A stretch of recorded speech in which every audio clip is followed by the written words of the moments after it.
Hey guys, what's going on? Another beautiful day out here on Caps Creek Farm. I got some fog in the hills, cows munching in the grass.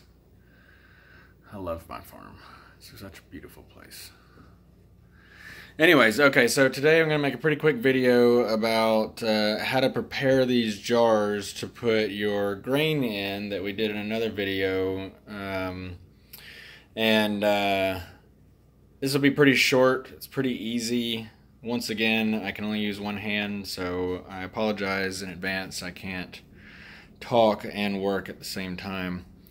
The last jars that we did, we're going to put in bags, and I know that some people are against the bags. We kind of are too, but since we're learning, we're trying different methods to see which works best for us, as you should do as well. And or just research the crap out of it, pick one and stick with it. But anyways, so these jars are actually going to go in a bucket that we're going to grow lion's mane in. We'll drill some holes in that bucket, and hopefully lion's mane mushroom will pop out of there.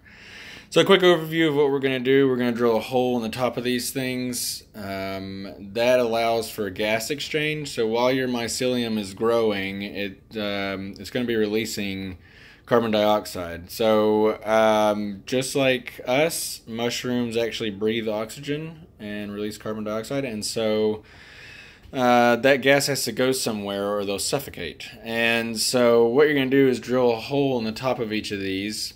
I'll explain the holes a little bit more later, and then you'll get polyfill, which is also just pillow stuffing, and you'll cram it down in there, and that'll act as like a filter to keep any other contaminants or whatever out while your mycelium is inoculating the oats.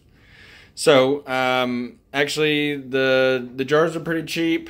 I like to try to tell everybody where we got things and how much, so you can also find it. Kind of cuts down on the searching part. These jars, it's just quart jars, wide mouth. I like the wide mouth because it makes it easier to pour things out. It gives me a little bit more room to reach in and do what I need to do. And then for the filter on the top, the polyfill, we actually just got a pillow from Walmart. It's like $2.98, $3 or something. And so just look for one that's got polyester filling in it, and that's really it. And this is like a lifetime supply. You can use this stuff forever. So anyway, I'll get to drilling the holes.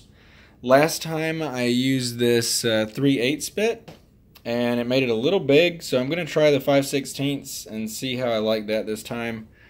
The 3/8 bit just kind of made the hole too big, and the polyfill didn't really want to stick in there very well. So we're going to go with a little bit smaller of a hole, and so yeah, I'll drill these out, and I'll be right back. Okay, so as you can see, I drilled the holes in this. By the way, this smaller bit works really well. The larger holes last time made a bunch of burrs on the top.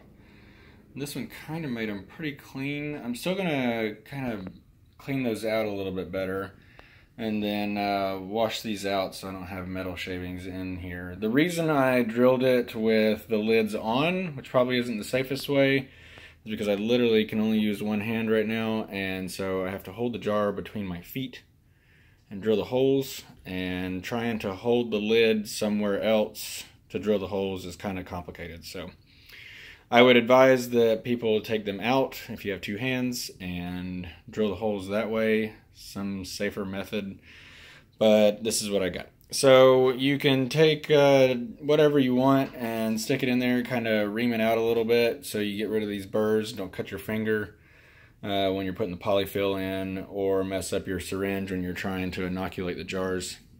So I'll get this cleaned up and we'll come right back. Also real quick, I wanted to add that when I sterilize and use these jars, I actually use them with the rubber seal up.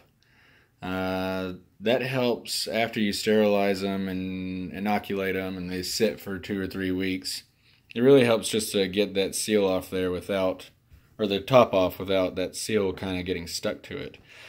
So that being said, when you clean these out, as you can see, I kind of got rid of the burrs on these. I just stuck these needle nose pliers in there, closed, and twisted them around. Kind of takes most of the burrs off anyways. But as you can see, the underside is still kind of gnarly there. That wouldn't feel well. So what I'm going to do is flip all these over, do both sides, cleaning them up so we don't get hung on anything. So I just wanted to show you guys that real quick, and then we'll be back and put some polyfill in there. Alright, so here we go. Kind of clean these out as best I could. You can see there's a couple little burrs on there, but for the most part it's pretty clean. But when you put the polyfill filter on there, like I have in this one, it's going to kind of cover up most of those anyways.